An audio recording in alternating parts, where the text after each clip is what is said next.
Well, on the line this morning, we do have Martin George, attorney at law, chairman of the Tobago Business Chamber and former member of the Police Service Commission. Mr. George, good morning. Thank you very much for joining us this morning.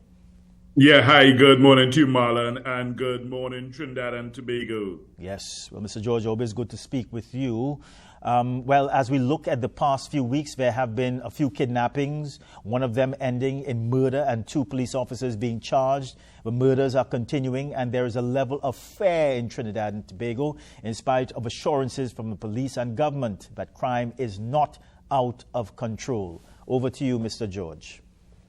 Well, I mean, Marlon, despite the sound bites we hear from the ministers and the government officials and even from the hierarchy of the police service, in fact, we had a very senior police officer sometime recently, insisting that the police were in control of crime and, it wasn't the other way around. The reality is that we, the members of the public, you, I, the ordinary man in the street, we are well aware that that's not the reality on the ground.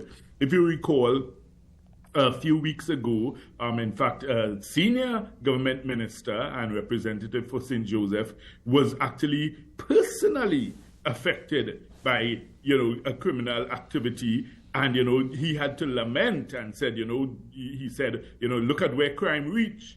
The reality is that he only then realized it. But we knew that long time ago. The ordinary citizens know that crime has reached there a long time ago. So, it appears that, like they are in some alternate reality because, of course, they are protected by their security forces and their, the police officers, and they have their flashing blue lights. And if you understand me, so their world is a different world from the people on the ground. Look at that situation with Rampasad Siraj, former chairman of a chamber down south. Look at how he was attacked in his home invasion. I saw in the news today that a police officer who had been suspended from duty was shot, in a robbery attempt, allegedly, And, it just continues. The murder and mayhem continues unabated. So, despite whatever assurances are given to us, we know the reality on the ground is very far removed from what they are saying. So then, Mr. George, the million-dollar question, multi-million-dollar question this morning. So what do we do? What is the problem? Is it that, and of course you know that we have spent, when I say we, the government, the country, we have spent billions of dollars, expended billions of dollars to deal with the crime situation. We have not gotten the results. So what is it? Is it a management problem? Is it a money problem? Is it that we have not been prioritizing things in the right way? What is it? Well, Marlon, the thing is, in circumstances such as this, one has to look at the question of leadership and, of course, management. Hence the reason I have been consistently calling upon the Police Service Commission to come forth and let the public know what has been your assessment of the top executives of the TTPS? Because it cannot be that in the face of, all of these, calamities that are occurring in terms of the crime situation, that you are, there as a constitutionally appointed body, you continue to remain numb and dumb and, apparently indifferent to what is happening. They are the ones who have that responsibility to come forth and say, well, look, this has been our assessment. We have measured, we have, found this, we have found that, we have found the other. These are the statistics, these are the areas that we looked at, and these are the findings. Because, if the public is to judge, then, I think the decision is clear, But, the point is, we would prefer to hear from the persons who are, as I say, charged with that constitutional duty, right? But, it is clear from the public perception in terms of public trust and confidence in the police service, it's at an all-time low. So you ask yourself then, okay, let's look up the ladder. where is the problem? Let's be real, Marlon. You know, I mean, we appear to have a clueless, confused commissioner. Someone who, you know, is at her wit's end, and, you know, I mean, and it's not a criticism of her as a person, if you understand me. It's just the reality of the statistics and the facts as they are. You know, she herself has appeared before the Joint Select Committee, where she gave, you know, bold promises and, you know, bold boastings as to what reductions she will give and what she will do and what she will achieve. And then subsequently, when, you know, appearing before the same committee, and, you know, they would then ask her, and then she would have to admit, well, no, she didn't meet the targets or the projections or, you know, the aims or goals that she has set. So therefore, you ask yourself, then, is this, if you were running a business, Marlon, and that's how we have to look at it. Look at it as a business model. If you were running a business and you had your top executive, your CEO, who is consistently failing to meet targets that even the CEO has set for themselves, and, you know, your shareholders, who would be the public, they are saying, look, we have no trust and confidence. We have given up. We have lost faith. You know, you have, you know, members of the organization, you know, being charged, you know, regularly for criminal activities.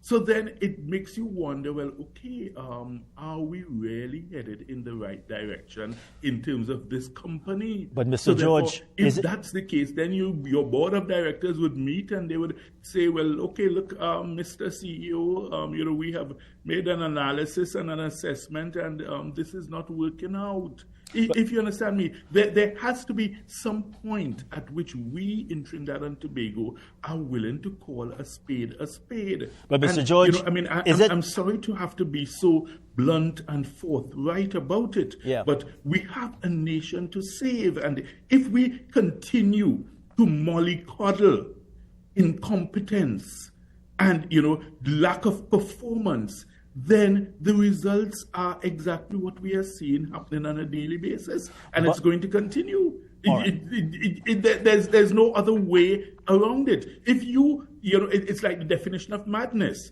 You want to continue doing the same thing over and over, but you're expecting different results. It doesn't work that way.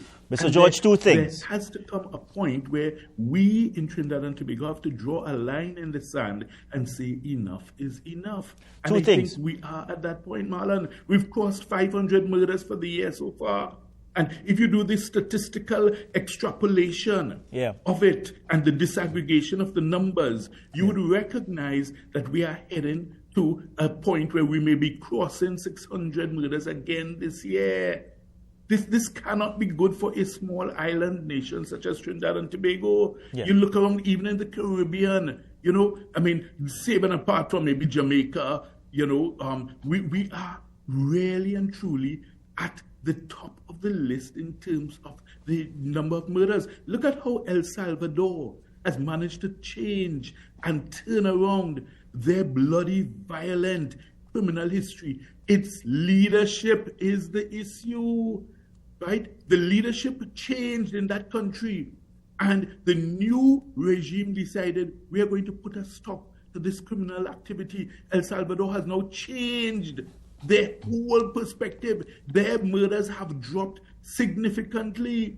They are now attracting foreign investment. You see, and we have to understand, Marlon, all of these things are spin-offs to our, you know, burgeoning crime scenario, because foreign investors, when they keep hearing all the negativity, all the statistics, all the reports about crime and criminality, they're going to say, well, maybe I should look somewhere else. Because why Mr. George, two questions. Are you hearing me? Mr. George, you're hearing me? No, I'm hearing you. All right, good. Two questions. Is it your view, judging from what you would have told us, but is it your view that the police commissioner needs to lead from the front? And I want to put it in this context. Recently, when it was announced that 2 police officers were involved in a kidnapping and which eventually resulted in a murder. The senior officers were out there. Some executive members of the police service were out there, but not the police commissioner. That's one. And number two, if you remember well, Mr. George, and of course the country remembers well, according to the Minister of National Security a few months ago, the Police Service Commission would have given the police commissioner a good assessment. What does that say? If it is that the PSC has given her a good assessment, however, I think it is safe to say that some people believe in Trinidad and Tobago that much more is desired from the police commissioner. Well, Marlon, I mean, in terms of leading from the front, as I said, it appears, and I say this with the greatest of deference and respect, it appears that we have a clueless, confused commissioner. So, to say that, you want to see the commissioner leading from the front, if the commissioner doesn't have a clue as to how to tackle the problem, if the commissioner is confused as to how to resolve the issues, then leading from the front doesn't even apply in the circumstances. So, and that's what I'm saying. And that's why I'm asking for the PSC, the Police Service Commission, to come up with their latest assessment and analysis. That's what we want to see. We're not looking at anything from the past. We're saying, look, what is your assessment and analysis now? Look at the current situation. You can't tell me in the face of all of this that you don't have any, new assessment or new analysis to present to the public. But as I say, the members of the public are not even, waiting on that, because they themselves have formed their view as to what is happening. And we have seen it repeatedly. I mean, look, even in those circumstances of the police officers who were charged for kidnapping, it took forever for the commissioner to come out with a statement on the matter. And in fact, I know a senior attorney actually wrote a letter to her, chastising her and asking her to come out with a statement.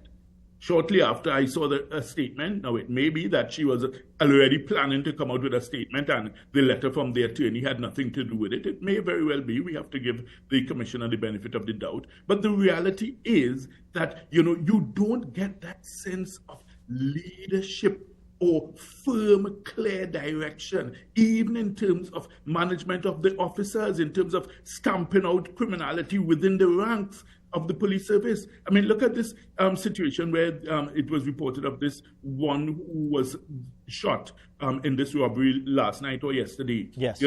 This is a suspended police officer, suspended for misconduct in office, but yet still he has a firearm. And he's on 3/4 pay all these years. So several years, you are paying him with taxpayers' money. He is on criminal charges. But yet still, he's getting money from the government. He's getting a firearm. He's able to be walking. So, I mean, and you already have him accused of criminal activities. So what are you saying? Then basically you are rewarding criminality within the service, if you understand me. And then on top of that, it's alleged that he was moonlighting as a security guard. So he's getting another salary also. I mean, so therefore, you are festering and breeding criminals within the service, and you are not taking any clear, decisive action against them. So therefore, obviously, it's going to be murder and mayhem continuing. Yeah. Even the knee-jerk reaction to the issue of tactical wear. Yes. It just shows again, Marlon, that we have a less confused commissioner, because even within the ranks of the police service, you are hearing senior officers saying, well, this doesn't seem to make sense. This is, giving us, problems. This is, you are hearing the rumblings. And the reality is, the issue is not police officers wearing police uniforms. The issue is bandits wearing police uniforms. So therefore, banning police officers or most police officers from wearing police uniforms is not going to solve the problem of bandits wearing police uniforms. So I don't even know how on earth that measure is supposed to address that problem.